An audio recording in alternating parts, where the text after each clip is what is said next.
우리가 오늘 이 봉독한 또 교독한 이 요한복음 17장의 말씀을 예수님의 예수와의 대제사장적인 기도라고 그렇게 부릅니다.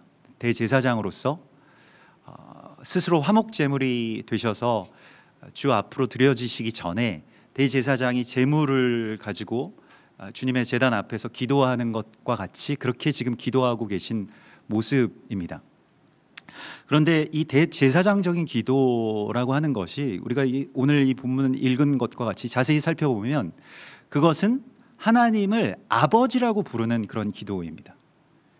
사실 그 이전까지는 사람들 하나님 너무 크신 존재이고 너무 큰 하나님이시기 때문에 신이시기 때문에 하나님을 아빠라고 부른다. 아버지뿐만이 아니라 여기선 거의 그 아바 이렇게 부르고 있는 것이거든요. 근데 조금 번역할 때 아빠라고 하기가 조금 그래도 예의에 어긋나는 것 같아서 그냥 아버지라고 이렇게 번역을 많이들 했습니다만은 로마서 8장 같은 경우에는 우리가 아버지라고 부를 수 있게 된 그 은혜에 대해서 하나님 말씀을 하시죠. 우리가 하나님을 아빠라고 부를 수 있게 되는 것, 그것이 우리가 제사장 되는 일입니다. 성경은 레위기를 중심으로 해서 우리를 하나님의 거룩한 제사장으로 또 우리의 가정을 또 우리의 자녀들을 함께 그렇게 제사장 세우는 이야기가 성경에서 예수님께서 이 땅 가운데 오셔서 행하신 일이고 성령께서 행하시는 일이라고 말씀을 하고 있습니다. 그래서 로마서 8장 15절에 보면 너희는 다시 무서워하는 종의 영을 갖지 아니하고, 그 종은 우리가 하나님 앞에서도 우리가 하나님 무서워하는 그런 존재가 아니라 그냥 아빠라고 스스럼 없이 말할 수 있는 그런 하나님으로 되었다는 것이죠. 그래서 우리가 양자의 영, 곧 자녀의 영을 받았으므로 우리가 아빠, 아버지라고 부르짖느니라 성령이 친히 우리 영과 더불어 우리가 하나님의 자녀인 것을 증언하신다라고 말씀을 하시고 있습니다. 그러니까 우리가 하나님의 자녀가 되는 그 권세를 얻을 수 있게 하시는 것이 성령님입니다. 성령께서 행하시는 아주 강력하고 큰 사역이 무엇이냐면 우리가 하나님을 아빠라고 부를 수 있게 해주시는 것입니다. 사실은 아빠가 그러니까 아들이 아빠에게 할 수 있는 당연한 어떤 권세가 있잖아요. 그래서 그냥 우리가 지금 뭐 이렇게 좀 장성해서 아빠를 어느 순간부터 이제 아버지라고 부르게 되는데 그 이전에 좀 어릴 때 이 아이들을 보면 아빠에게 요구하는 것이 굉장히 당당하죠. 그래서 아빠 빨리 와, 아빠 일어나, 아빠 화장실 가지 마, 아빠 밥 해줘, 뭐 이런 얘기를 저한테 계속 하거든요. 그래서 야, 너희들은 왜 이렇게 아빠한테 해달라고 하는 게 맞냐 그랬더니 아빠잖아, 아빠니까 아빠가 당연히 나랑 놀아줘야지, 아빠가 나하고 뭐 당연히 그렇게 장난감 사줘야지, 뭐 이렇게 계속 얘기를 하거든요. 근데 그 아빠에게 당당할 수 있는 이 아들의 권세를 하나님께서 우리 가운데 주셨다라고 말씀하십니다. 우리가 대제사장으로서의 이 기도를 할 수 있는 권세가 있는 거예요. 이것은 굉장히 놀라운 것입니다. 하나님 좀 두려운데 제가 뭘 이걸 좀 원하는데 주셔도 되고 뭐 안 주시면 할 수 없고 이런 게 아니라고 하는 것이죠. 제사장은 아들이 아빠에게 요구하듯이 기도할 수 있는 사람을 말하는 것입니다. 그리고 하나님께서는 우리를 그런 제사장으로서 부르셨다라고 말씀을 하십니다. 그래서 하나님께 당당하게 아빠, 아바라고 그렇게 부르짖는 것이죠. 우리가 그렇게 기도할 수 있도록 문을 주님께서 열어주신 것이죠. 그래서 오늘도 뭐 우리가 예배할 때 아빠에게 그렇게 요구하는 것처럼 아빠 저에게 말씀을 주세요, 저에게 성령의 충만함을 주세요, 아빠를 더 사랑할 수 있는 마음을 주세요 라고 주님께 기도하면 주께서는 우리에게 그것을 주신다는 것입니다. 그게 얼마나 놀라운 권세인지를 성경은 오늘 우리가 깨닫기를 원하십니다. 그래서 근데 사실 우리가 정말로 우리에게 필요한 것은 우리가 구하면 그 아빠이신 하나님께서 다 주시죠. 때로는 잘 안 주실 때도 있는데 그것은 또 우리에게 필요하지 않기 때문에 안 주실 겁니다. 그래서 우리가 꼭 쓸 수 있는 그래서 일용할 양식을 주신다라고 이렇게 말씀을 하셨는데, 우리가 구하는 것은 그 일용할 양식이 아닌 경우도 많이 있겠죠. 사실 뭐 간혹 뭐 저도 하나님 좀 얼마 필요한데 좀 이렇게 뭐 우리 교회나 어떤 뭐 선교나 뭐 이런 사역을 위해서도 좀 이렇게 해주십시오라고 하면 뭐 주실 때도 있고, 또 정말로 필요할 때는 뭐 하나님께서 정말 오차 없이 주시죠. 근데 어떤 때는 또 잘 응답을 안 해주세요. 사실은 그 부모가 그 자녀들에게 그 좋은 것을 줄 줄 알고 또 그것을 적절하게 줄 줄 아는 그 부모가 자녀를 잘 돌보는 것이죠. 제가 어릴 때 그 초등학교 때 그 짜장면 500원 하던 그런 시절입니다. 전자오락실 가면 50원 내고 하던 그 시절에 뭐 정말 50원도 없어서 뭐 이렇게 그러던 때에 어떤 그 전학 온 친구 하나가 항상 지갑에 10,000원짜리 하나씩을 넣고 다녔어요. 그래서 그리고 뭐 그걸 막 보여주면서 또 우리 학교 끝나고 뭐 떡볶이 먹으러 가자, 뭐 오락실 가자, 뭐 이렇게 해가지고 아이들 데려가는데, 야, 너는 어떻게 이렇게 돈이 많냐? 너희 엄마가, 너희 아빠가 이렇게 돈을 이렇게 많이 주냐? 뭐 이런 것들을 물어봤는데 처음에는 이렇게 대답을 안 해요. 그런데 나중에 알고 봤더니 지금 좀 뭐 부모님이 좀 안 좋아지셔서 그냥 그 좀 유복한 그 할아버지네 집에 잠깐 와 있는 거였더라고요. 그래서 할아버지가 항상 이렇게 돈을 뭐 주셨는데, 사실 나중에 제가 뭐 그런 저런 사정들을 알고 또 돈을 그렇게 매일같이 많이 가지고 다니면서 막 쓰고 싶어서 막 그런 그 친구를 보고 굉장히 좀 불안했던 기억이 있습니다. 그래서 이 돈을 많이 가지고 다니는 그 지갑에 그 당시에 뭐 지갑이 있는 친구도 별로 없었는데 지갑에 이렇게 돈을 많이 가지고 다니는 친구가 좀 불안한 거구나, 이렇게 좋은 게 아니구나라고 하는 걸 보게 되었는데요. 마찬가지로 하나님께서도 정말로 우리를 잘 돌봐주시면 우리에게 그렇게 많이 돈을 주시진 않을 겁니다. 사람이 참 그 망쳐질 수도 있기 때문에, 그래서 항상 일용할 양식을 주신다고. 근데 그게 참 뭐 먹고 살게는 해주신다 이런 말씀인데요. 예, 하루에 3끼 밥을 먹고 살게 해주시겠다, 뭐 이런 말씀이죠. 이게 참 우리에게 있어서는 은혜일 것입니다. 그런데 뭐 그 만족이 없기 때문에 항상 하나님한테 뭘 많이 다른 것들을 구하는데, 오늘 예수님께서는 그 아버지께 아들로서, 제사장으로서 또 이렇게 구하고 있습니다.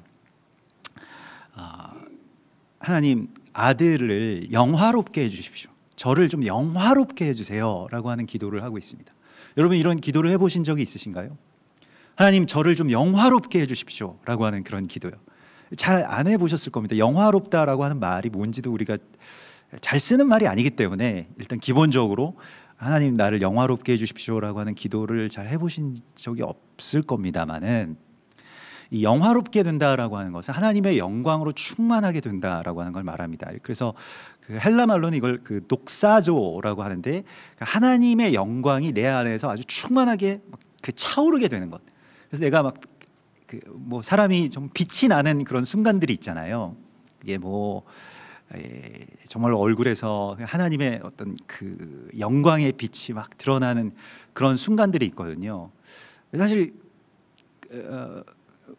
뭐 1년 내내 또 365일 24시간 동안 다 하나님의 영광이 내 안에서 참 드러나면 참 좋겠습니다만은, 좀 우리가 그것을 주님 앞에 오늘 그 예수님께서 제사장으로서 하신 기도처럼 기도할 때 주님이 그것을 우리 가운데 해주신다고 말씀하십니다.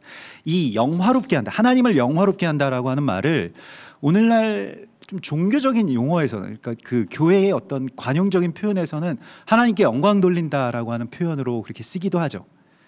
하나님 영광 돌린다라고 하는 표현이 어디에서 나왔는지 잘은 모르겠습니다만은, 뭐 하나님께 찬양을 드리고 영광을 돌리고 하는 것도 필요합니다만은, 하나님은 우리가 영광을 돌려드리지 않아도 충분하시기 때문에 그 영광에, 하나님 영광을 제가 좀 돌려드리겠습니다 이렇게 할 필요가 없다는 거예요. 하나님 우리에게 영광을 주십니다. 하나님의 영광을요. 그 영광이라고 하는 것은 우리가 뭘 어디 성공하거나 뭔가를 성취하거나 뭐 이렇게 해서 뭐 사업에 성공하거나 뭐 일이 잘 되거나 아니면 뭐 학업에 뭐 그렇게 잘 되거나 뭐 이런 걸 통해서 하나님께 영광을 돌리는 것이 아니고, 성경에서는 그 영화롭게 한다는 것 자체가 하나님의 성품이 내 안에서 드러난다는 것을 말합니다. 하나님이, 예수 그리스도가 내 안에서 나타나는 것을 내가 영화롭게 된다고 표현을 하고 있는 것입니다. 그게 우리의 영화예요. 영광입니다. 우리가 인생을 살아가면서 좀 그런 날이 우리 가운데 열려야 되지 않겠습니까? 여러분, 그런 날을 막 소망하고 싶지 않으신가요? 하나님, 저도 예수님처럼, 하나님처럼 그렇게 밝은 빛으로 좀 영화롭게 되기를 원합니다. 그래서 아들로서, 딸로서 하나님 영화로운 존재가 되기를 원합니다. 그러니까 뭐 이렇게 다른 거 필요 없고 내 안에서 그리스도가 배어져 나오는 것, 나에게서 그 기쁨이, 나에게서 그 밝음이 나오게 되는 것, 그것을 우리가 구하는 것입니다. 이 기도를 하는 것입니다. 우리가 하나님 앞에 아들로서 구해야 되는 첫 번째는 하나님의 성품이 내 안에서 드러나게 해주십시오라고 하는 이 영화롭게 되는 이 독사조, 뭐 그걸 이 히브리 말로는 호두라고 하죠. 그래서 뭐 우리가 호두 라도나이 그 찬양을 하지 않습니까? 그래서 하나님께 영광, 하나님의 영광이 내 안에서 드러나게 해주십시오라고 하는 그러한 기도입니다. 그래서 그러면 하나님의 영광이 내 안에서 충만하게 된다라고 하는 것이 무엇이냐? 그 어떤 느낌은 알겠는데, 실제로 오늘 이 4절의 말씀에서 예수와께서는 이렇게 말씀을 하십니다. 아버지께서 내게 하라고 주신 일을 내가 이루어 아버지를 이 세상에서 영화롭게 하였사오니 라고 말하고 있습니다. 아버지께서 내가 이 세상에서 해야 할 일을 하는 것이 아버지를 영화롭게 하는 일이라고 예수님이 말씀을 하십니다. 아버지께 영광이 되는 아버지를 영화롭게 하는 삶은 아버지께서 내가 이 세상 가운데서 하기를 원하시는 그 삶을 살아가는 것이거든요. 그러면 그게 무엇이냐? 하나님이 내가 이 세상에 나를 보내셔서 이 세상의 수많은 사람들 가운데 나를 택하셔서 내게 하라고 주신 일이 무엇이냐? 이건 뭐 우리 콜링이라고 이야기하고 사명이라고 그렇게 말하는데, 이게 무엇이냐라는 것입니다. 그런데 오늘 예수님께서는 그들에게 아버지의 이름을 나타내는 것이라고 말씀을 하고 있습니다. 그게 이제 아버지의 이름, 아버지의 이름은 아버지의 성품, 아버지의 언약, 아버지의 삶을 드러내는 것이고요. 또 오늘 8절의 말씀에서는 나는 아버지께서 내게 주신 말씀들을 그들에게 주었사오며 그들은 이것을 받았습니다. 이렇게 고백하고 있습니다. 말씀을 주었다는 거예요. 말씀을 주는 삶이 아버지께서 우리에게 맡겨주신 삶이고 우리가 아버지의 영화를 드러내는 삶이라고 말씀을 하십니다.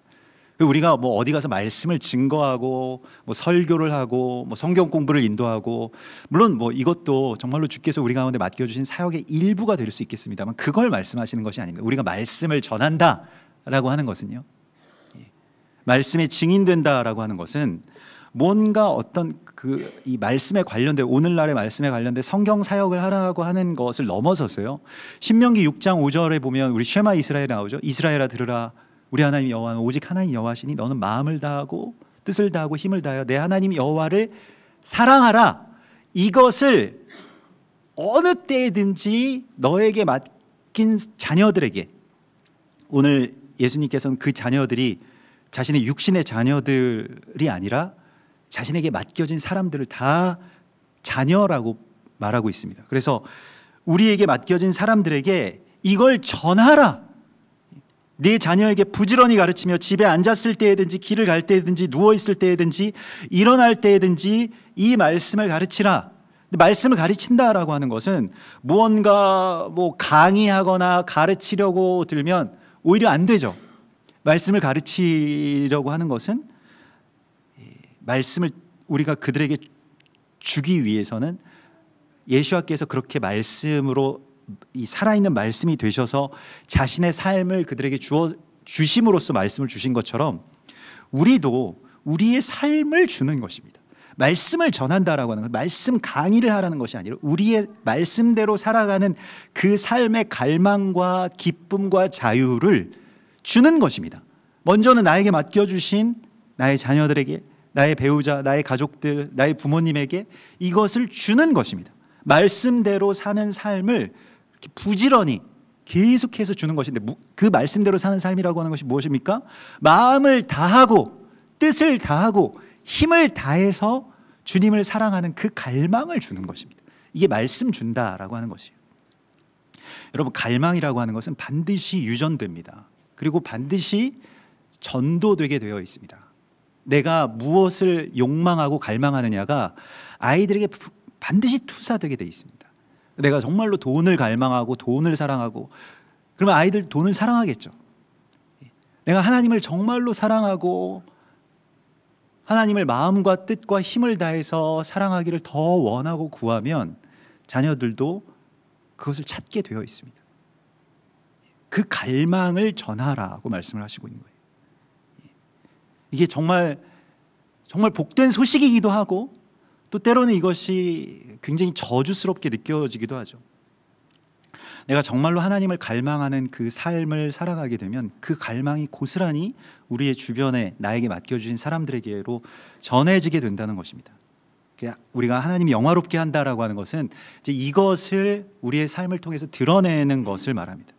어렵거나 거창하게, 그래서 그러면 말씀을 내가 삶으로 증거한다라고 하는 것은 입으로 증거하는 것보다 훨씬 더 어려운 일처럼 우리가 느껴지잖아요. 근데 그거 우리 어떤 노력이나 의로 되는 것이 아니기 때문에 거창하게 우리가 생각하면 이거 시작도 못합니다. 그래서 우리가 이제 이렇게 하는 것인데요, 우리가 말씀을 전하고 하나님을 영화롭게 하는 삶을 살기 위해서 먼저는 이렇게 하는 것입니다. 먼저 우리가 이러한 예배의 자리와 또 하나님과의 교제의 시간 가운데서 한번 저를 따라해 보실까요? 아빠, 이렇게 부르는 거예요. 아빠, 사랑합니다. 더욱 사랑하게 해주세요. 아빠, 사랑합니다. 아빠를 더 사랑하게 해주세요 라고 하면 우리가 작은 고백을 하나님 앞에 드리지만 그게 작지도 않죠. 하나님께서 그것을 귀히 여기시고 또 그 사랑을 우리 가운데 주신다는 것입니다. 그래서 이게 사랑이 막 증폭이 되는데요, 그러면 내 안에서 그러한 생명력이 어느 순간부터 넘쳐나는 그 지점이 있습니다. 이 그냥 내 안에 뭐 좀 부족한 듯이 이렇게 담겨져 있는 것이 아니라 어느 시간이 되면 이게 막 넘쳐나와서 이 나의 삶에서부터 이 하나님의 영화가, 하나님의 살아계심이, 예수님의 살아계심이 내 삶에부터 나오게 되는 그런 시간이 되거든요. 그것까지 우리가 예배하고 기도하고 주님 앞에 이것을 계속해서 구하는 것입니다. 우리가 정말 작은 사랑이라도 고백하면 주님께서 그것을 굉장히 귀히 여기십니다. 특별히 하나님을 아빠라고 부를 수 있는 권세를 성령님께서 우리 가운데 주셨기 때문에요, 우리가 그렇게 구하는 것입니다. 오늘도 이 예배 가운데서 계속해서 여러분 구하십시오. 아빠, 저는 성령님을 원합니다. 주님이 내 안에 충만하게 정말로 저의 삶에서도 그리스도 예수가 그렇게 드러날 수 있게 해주십시오. 그 영광을, 그 영광된 삶을 원합니다 라고 계속해서 구하세요. 그러면 주님께서 주십니다. 이건 정말 주시는 거예요.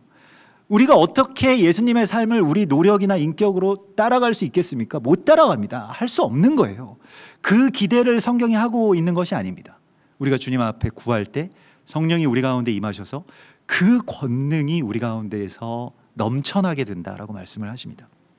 그래서 이제 이 예수님이 대제사장으로서 하나님께 기도하실 때 하나님에게는 아빠라고 부르시고요, 그리고 하나님께서 맡겨주신 이 사람들, 이웃, 형제, 자매, 그렇게 되겠죠.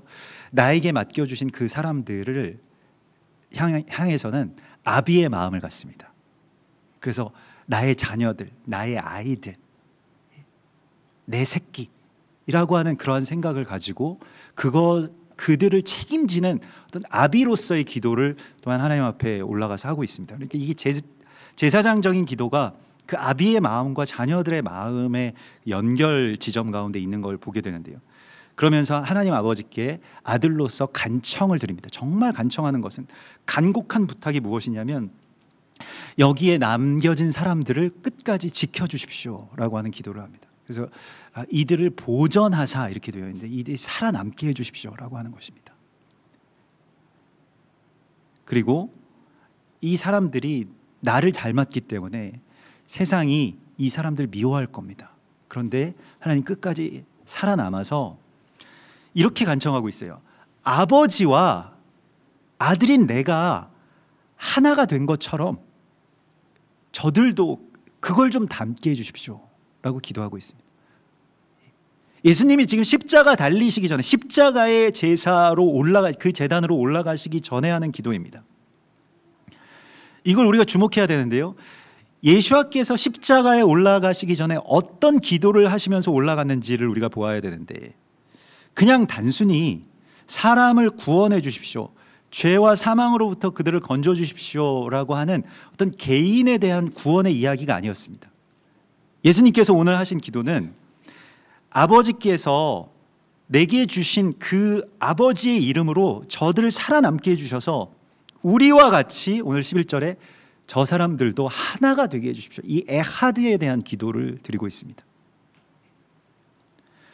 하나님의 아들이신 예수님께서 아들로서 간청하신 것은 저들도 우리처럼 하나 되게 하여 주시옵소서라고 하는 기도였다는 겁니다. 죽어서 천당 가게 해주십시오, 돈 많이 벌게 해주십시오, 무병장수하게 해주십시오 라고 하는 그 기도가 아니고요, 구원이라고 하는 것에 대한 핵심을 주님 앞에 간절하게 그 아버지이신 하나님께 구하고 있는데, 이것이 무엇입니까? 하나 되게 해달라고 하는 기도입니다. 삼위일체 교리라고 하는 것은 사람이 뭐 이렇게 머리로서 이해할 수 있는 게 아닙니다. 그래서 신학적으로 이게 논쟁하다 보면 계속 어떤 벽에 부딪히게 되는 것 같아요. 그래서 또 뭐 오늘날에는 글쎄요, 좀 조심스럽긴 합니다만 너무 이게 약간 그 도그마가 되어가지고 삼위일체는 이제 건드리면 다 이단이다 뭐 이렇게 되는데, 삼위일체는 뭐 그렇게 생각하시는 분들이 있기 때문에 건드리지는 뭐 아예 그냥 삼위일체다 이걸로 그냥 끝나버리게 되는 어떤 그런 교리로, 또 거기에 대해서 간혹 뭐 이상한 이야기들을 하시는 분, 뭐 이단도 있겠습니다만은, 실제로 뭐 유대인들 같은 경우에 삼위일체에 대해서 뭐 펄펄 뛰죠. 어떻게 하나님이 세 분이시냐, 하나님 한 분이시다, 신명기서에서도 하나라고 하셨는데, 근데 사실은 그 에하드라고 하는 이 하나라고 하는 것은 이제 그 세 분이 하나 되신, 뭐 히브리어로도 이게 복수형이니까요. 그래서 세 분이신데 또 하나이신 것을 우리 가운데에 하나님이 보여주셨고, 예수님이 지금 그것을, 그 삼위일체를 이 사람들도, 이 남겨진 사람들도 끝까지 살아남아서 뭘 하느냐, 삼위일체를 살아가게 해주십시오 라고 기도하고 있는 것입니다. 저 사람들이 우리를 좀 닮게 해주십시오. 그래서 예수님은 하나님의 아들이시면서도 어마어마한 이 성자의 권세가 있으신데, 그런데 예수님은 자기의 뜻대로 아무것도 행하시지 않으시고 아버지의 뜻대로만 행하셨고요, 성령님께서는 그 모든 권능, 하나님의 이 권능, 그 힘을 갖고 계신 분이거든요. 성령님은 그 듀나미스라고 해서 이 권능이 있으신 분입니다. 이 듀나미스가 다이너마이트라고 하는 그런 말이거든요. 그래서 아주 폭발력 있는 그런 힘이 있으신데 그 힘을 쓰지 않으세요. 그 힘을 쓰지 않으시고 그냥 기도하시고 애통해하시고 도우시는 분이십니다. 자기를 드러내시지도 않고요. 그리고 아버지는 계속해서 그 아들을 사랑하시고 또 그 아들에게 자신을 부어주시죠. 삼위일체가 그렇게 이루어지고 있는데, 이것은 어떤 교리적인 신학적인 어떤 도그마가 되어서는 안 되고요, 이것의 어떤 삶을 우리 가운데 지금 예수님께서 열어주시고 있습니다. 그래서 이들도 우리를 좀 닮게 해주십시오 라고 하는 그런 기도를 하고 있어요. 여러분, 삼위일체는 교리가 아니라 삶입니다. 근데 이게 뭐 헬라 로마 신화를 보면 막 신들이 자기들끼리 막 싸우잖아요. 가족인데 어떻게 엄밀하게 따지면 뭐 제우스의 뭐 아들뻘 되는데 뭐 어떻게 하여튼 결혼해서 되게 뭐 가게도 아무튼 복잡한데, 아무튼 자기들끼리 뭐 계속 싸우잖아요. 뭐 아버지를 뭐 죽이고 뭐 눈을 찌르고 뭐 아들을 어디다 그렇게 저주 가운데 내려놓고 뭐 막 이렇게 막 신들의 어떤 이 전쟁터가 되는데, 그런 신화 위에 세상을 구축하고 쌓아 올리니까 세상이 어떻게 되겠습니까? 오늘날 소위 문명이라고 하는 이 세상이 막 자기를 주장하고요, 자기의 어떤 신적 능력을 막 과시하고 싶고 그걸로 지배하고 싶고 또 그렇게 하려고 하는 사람을, 또 그런 대상을 보면 또 쓰러뜨리고 싶고 뭐 이렇게 되어 가는 것이죠. 그런데 하나님의 이야기, 그런 그리스 신화 위에 세상을 세워서는 안 되고요. 성경의 하나님의 이야기는 무엇이냐면, 하나님, 이 세 분 하나님께서 서로 하나가 되시기 위해서 자기 뜻을 다 내려놓고요, 자기 뜻을 다 버리고요, 자기 뜻은 하나도 행하지 않고 당신의 뜻을 내 삶 가운데서 행하는 그 삶으로 자기를 내어드리는 그 삼위일체의 하나님의 모습을 좀 담게 해달라고 우리에게 기도하고 있습니다. 우리가 이것을 구해야 됩니다. 우리가 부부가 일심동체다, 하나다. 근데 이게 이론적으로는 굉장히 정말 매력적인 이야기입니다만 그렇게 잘 안 되지 않습니까? 어떤 분들은 옆에서 이렇게 남편이 코로 숨 쉬는 소리도 싫다는 거예요. 예전에 그렇게 좋아서 결혼을 했는데 왠지 어느새부턴가 하여튼 냄새도 싫고 콧바람도 싫고 아무튼 다 싫다는 거예요. 그래서 왜 그게 그렇게 될까요? 이게 하나됨이라고 하는 것은, 하나됨의 사랑이라고 하는 것은 내 안에서 나오는 어떤 취향이나 어떤 감정이 아닙니다. 이게 그냥 나중에 메말라 버리거든요. 그러면 그 다음부터는 어떻게 살아가란 말입니까? 예전에는 그래서 그런 것 자체를 인정을 하지 않았죠. 그래서 그 좋아하는 감정 위에 이 가정을 구축시키거나 세우지를 않고 그냥 어떤 의무감, 또 자녀들을 위해서나 이 가문을 위해서 그렇게 살아라. 근데 우리 굉장히 부당하게 그냥 내가 좋아하는 좋은 사람이랑 그렇게 결혼하고 평생 사랑하면서 살고 싶다, 이론적으로는 더 맞는 것 같은데, 실제로 나중에 오늘날의 결혼과 예전의 결혼 비교해 보면 이 타율이 오늘날 별로 안 좋다는 겁니다. 자기 어떤 감정 위에 구축된 그런 이 혼인과 가정의 집이라고 하는 것이요, 오히려 차라리 그냥 의무감으로 살 때가 차라리 낫다, 이런 결론이 나오게 되는데, 하나님께서 오늘 우리 가운데에 이 주셔야 되는 것으로 예수님이 간청하고 있는 것은, 정말 십자가 앞에서 가장 핵심적인 것을 간청하는데, 그것은 저들이 하나가 되게 해달라고 하는 이 에하드의 사랑을 간청하고 있습니다. 이건 주님께 우리가 받아야 됩니다. 반드시 받아야 되고, 이것이 곧 아버지의 영광이 내 안에서 온전하게 드러나게 되는 이야기입니다. 저는 이 요한복음 17장 말씀을 이번에 다시 새롭게 묵상하고 또 읽으면서 갑자기 이런 생각이 들었습니다. 이게 정말로 예수님이 아들로서 하나님 앞에 아빠라고 부르면서 지금 이 기도를 하고 있는데, 이 기도를 듣는 그 아빠이신 하나님 마음은 어땠을까라고 하는 것을 생각하게 됐습니다. 네, 많이 울게 되더라고요. 아빠가 아들에게 이런 기도를 들으면, 이런 말을 들으면 어땠을까? 근데 그 아빠의 마음으로요, 들어보니까 너무 미안했을 것 같아요. 하나님 아빠로서 정말로 미안하다, 이렇게 얘기했을 것 같아요. 하나님이 세상을 너무너무 사랑하셔서 밤낮으로 저 세상 사람들, 저 죽어가는 사람들 어떻게 살릴까, 어떻게 저 어둠 가운데서 끌어낼까, 이 생각만 하시는 이 아빠가 급기야는 자기 아들을 저 세상을 위해서 내어주는데 그 마음이 어떠셨을까요? 하나님의 어떤 그 아빠로서의 감정이라고 하는 것은 너무 미안한 감정이었을 것 같아요. 정말 미안하다, 미안하다라고 하는 말도 하기 어려운.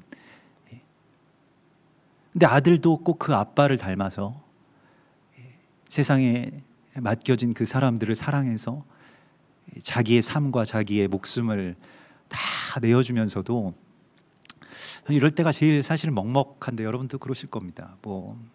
주변에서 그런 일들도 겪기도 하고, 영화를 보기도 하고, 그러면 아이들이 가끔 왠지 철이 들었는지 아니면 정말 부모님이 딱하게 느껴졌는지, 아빠 나 괜찮아요, 그런 식으로 말할 때가 있잖아요. 아이들이 원래는 그런 애들이 아닌데 그냥 괜찮아요, 그렇게 말하는 것처럼 예수님 오늘 이 기도가 그런 기도처럼 느껴졌어요. 하나님께 자신에 대한 어떤 그런 어떤 뭐 연민이나 또 아버지에 대한 어떤 원망 없이 제가 아버지를 닮은 것처럼 저 사람들도 우리를 좀 닮게 해주십시오.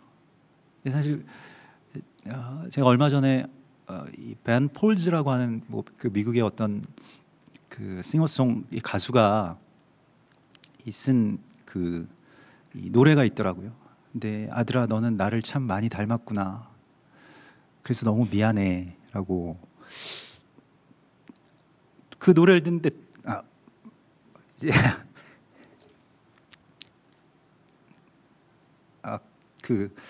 제 아내랑 같이 이렇게 듣는데 제 아내는 뭐 그냥 아무렇지도 않은데 저는 막 눈물이 나는 거예요.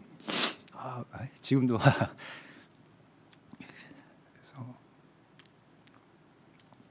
그래가지고 아버지를 아버지를 꼭 닮은 그 아들에 대해서 하나님 아버지도 속으로 얼마나 우셨을까 뭐 이런 생각을 하게 됐습니다. 네, 그 아들은 그게 왜 미안한 거냐고